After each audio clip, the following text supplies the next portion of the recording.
It's Thursday, 23rd of July, 2026. A few projects, a few little things to talk about. Finish up on treatment of the acoustic panel treatment in the home theater upstairs.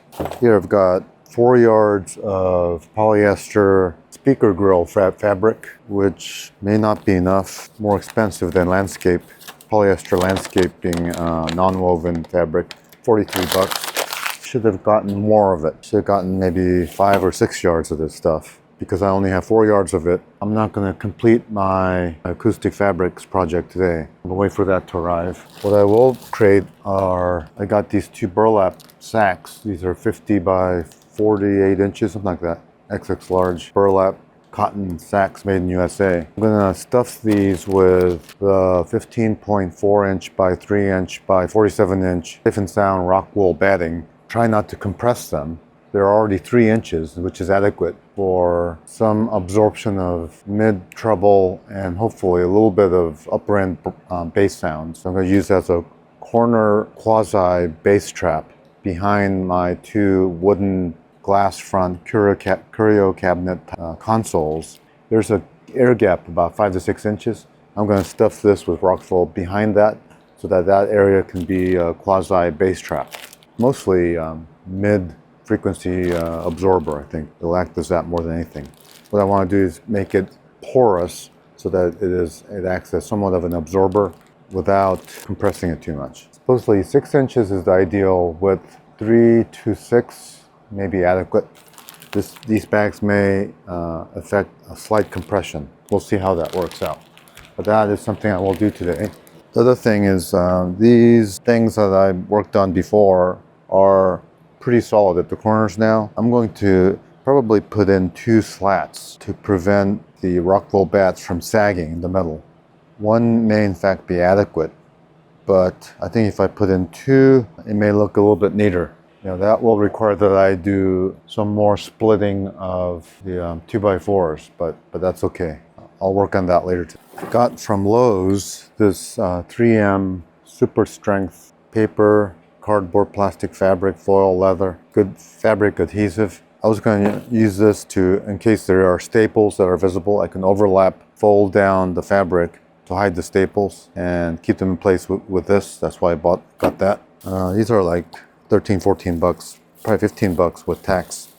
Some of these fasteners, I wasn't sure what width would be good for these half width whatevers. This one might be a bit too thick, 40 pieces.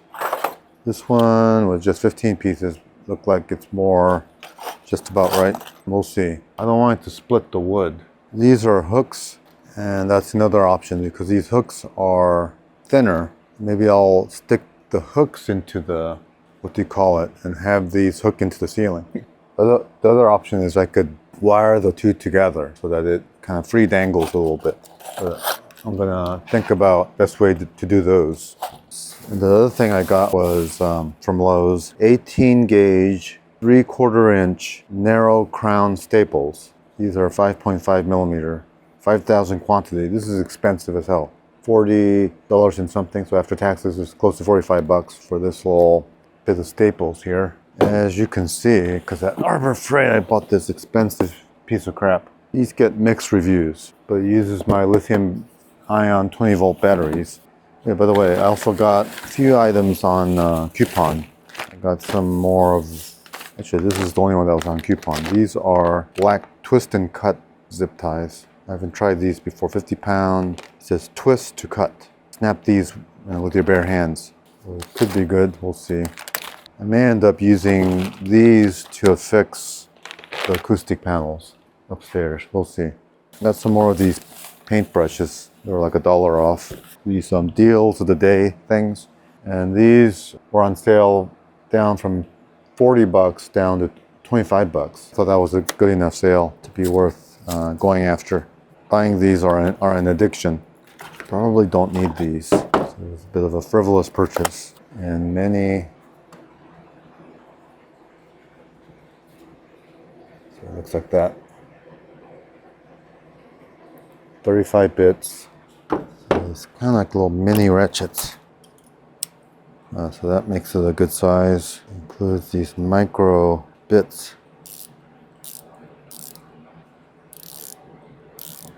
Yeah. So you pivot to various angles. It's got a nifty little rack system. Comes in Torx, hex. Bits go down to super micro, down to Torx 16, starting at Torx 40. The flathead screws, just 2. Phillips screw, 4, 5, 6, actually 6. And then it's got a little grabber for other bits. How useful that is over time. This is a Klein ratcheting fast bit true grip screwdriver. These just came out 2 months ago, like in May. And I like supporting Klein as a company because it's one of the last all-American tool companies that still produce very highly engineered, high-quality products. This one is a copycat of the Japanese vessel style ball head screwdrivers. They had made one a few years beforehand, but it was quite inferior. But this one ratchets in both directions. It has this little turning thing, kind of like the vessel ratchets. It only has 36 teeth compared to Annex's 72, so just half the teeth. The ratcheting is a bit rougher, a bit coarser, but it's got this really nice retention. It holds on to these Klein bits smooth with minimal slop on it. And it will retain almost every type of bit. I've got this nice bit collection here. These types of ends, this thing will hold. Very solid. Okay, now for the big unboxing. 21183CB 18 gauge narrow crown stapler. This thing is powered by 20 volt batteries. It says you use 3 amp hour battery or greater. So I have found my brad nailer version of this very useful. This is the crown staple version of the same mechanism. So I'm hoping it will work just as well as that. It came with a little box of staples they included. Recycle this cardboard battery receptacle. 18 gauge crown narrow crown staples, 5/8 to 1.5. So I've got 3/4 inch. It's got the controls here, deeper or inset. I'll make it kind of go deep. Got this actuation trigger right here, looks like, for safety. Single sequential on contact. So this is on contact. I'm gonna make it single sequential. So 18 gauge. The loading should be about the same, like that. This is just like that. Just like so. Upside down, it says. There. Must be all there is to it. Let's find a piece of scrap wood to test it on. These are very, very dangerous, as you can imagine. Check the battery here. Battery solid.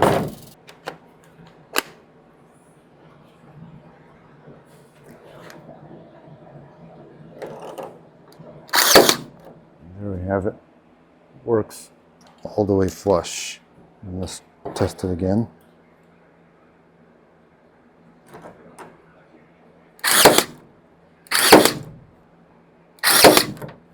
There we go.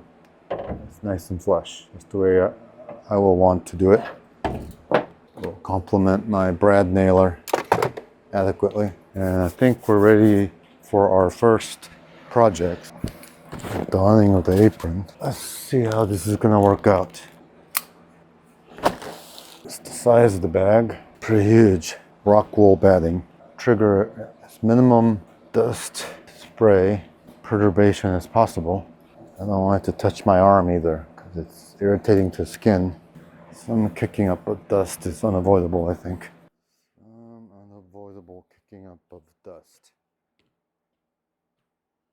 So the idea is I'm going to create as little impression of this stuff as possible. At the same time, I'm going to try to optimize the thickness to about 6 inches. So this is 3 inches. 2 layers would get me 6 inches, just handling it.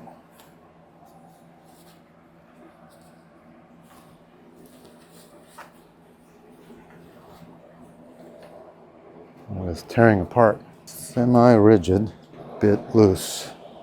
The thing I don't want it to do is tear up. There's a little bit of compression going on. Compression that's not desirable. A lot of tearing of the substance going on too, so it may not work as well as I had hoped. But we shall see. What I'm doing is creating a pillow of rock wool that would stay more or less together while being insulated. Okay, now here's my fourth one coming in.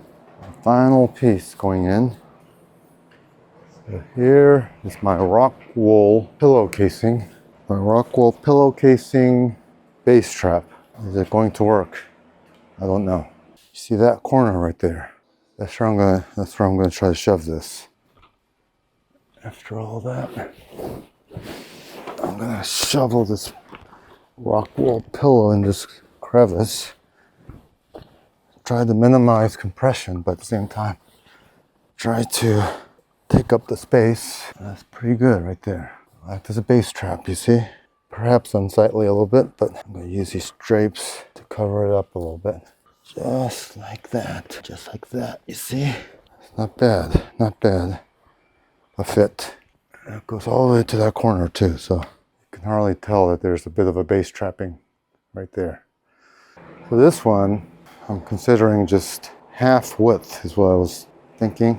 And the canvas bag, the burlap bag, can just fold in half. You see, like this. Basalt and limestone bits melted to 2700 Celsius, fused with steel slag rolled together, creates this acoustically rather dense, like so. Tie this down. It will create this type of a, how about that? Anyway, I'm gonna put this on top of where I had it before. So that part of it is complete. That one looked good enough that if I can find some gray canvas bags, it might not be a bad idea to consider a base trap in the contralateral corner. Stacking just the way I did, fold it in half, fold in half, fold in half. I don't know, 4 high, 3 or 4, maybe 4 high, and just shoveling it behind that IKEA steel curio cabinet to act as a freeform base trap. That might not be a bad idea. Jesco Lohan was talking about how these rock wool bags, you can use it in its plastic bag even. It would not affect the acoustics too much as far as the bass acoustics. There will be a little bit of reflectance off of it. As far as the bass trapping effects, it wouldn't affect it too much to be in its plastic. Hearing that, you kind of wonder if I maybe find stuffing in trash bags even. I'm going to look at, later on, look at some giant gray canvas bags, burlap bags, to stuff it in. As of right now, I'm gonna create the backings to prevent the sagging effect. On the frames I've already built, means, so 1, 2, 3. The frames built look like this from here to here, right? 30 and 14/16. Yeah, so this piece right here is almost perfect.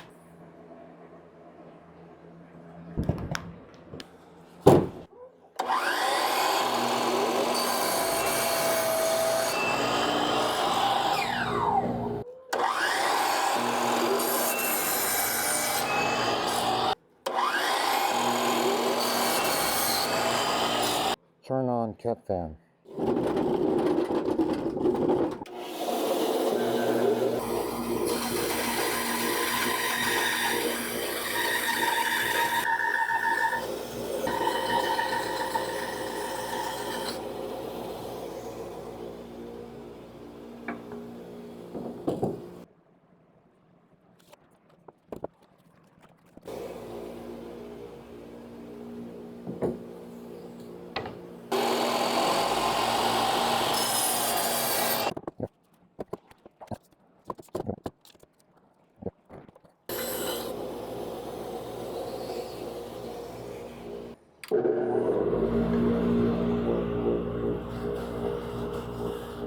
But,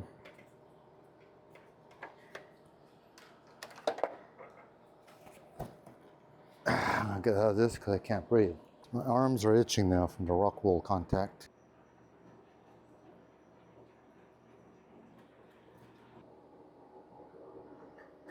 Where does it need to be?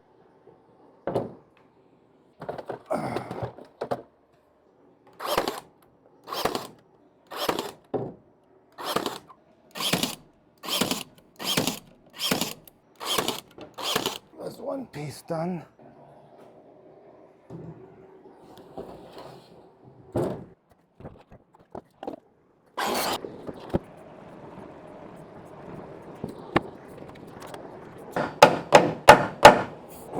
Okay, one more.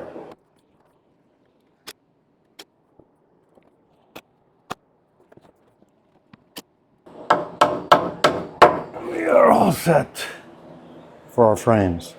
Landscape fabric on one of my pieces. I think I could go ahead and get it done now. My small piece.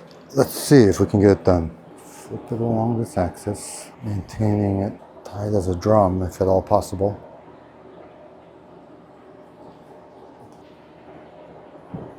There's my crown stapler, which I haven't used yet. This will be the first trial of it. The idea is to tuck in right there.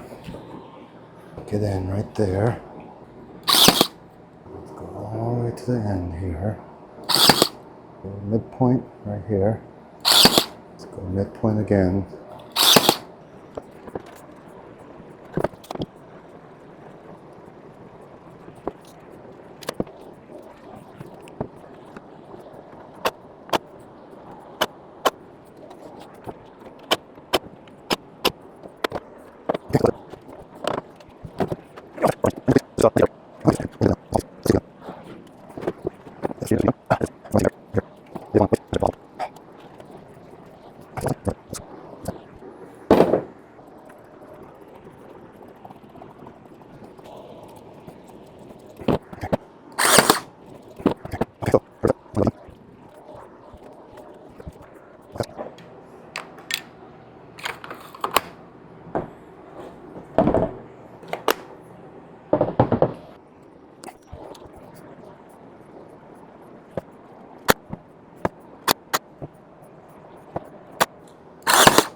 That's the side, and this will be the facing. Let's cut some of the extra fabric.